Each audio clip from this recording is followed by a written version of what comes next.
Hey there, welcome to Insightful Tutorials.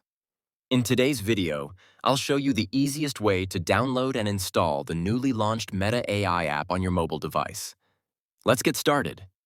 First, open the Play Store if you're using an Android device, or the App Store if you're on an iPhone. Tap on the search icon at the bottom, then type Meta AI into the search bar and hit search. From the results, find the app labeled Meta AI and tap on it. Next, tap the Install button. The app will begin downloading and installing on your device. This may take a few moments depending on your internet speed, so please be patient.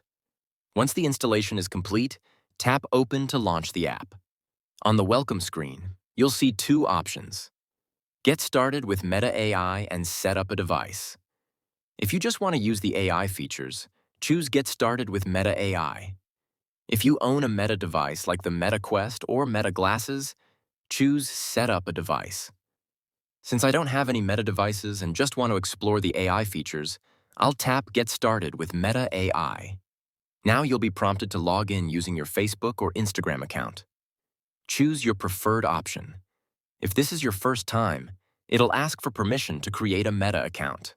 Simply tap Allow and Continue, then tap Create Account. And that's it. You're all set to explore and use the Meta AI app on your device. Thanks for watching. If you found this tutorial helpful, don't forget to like this video and subscribe for more insightful tutorials.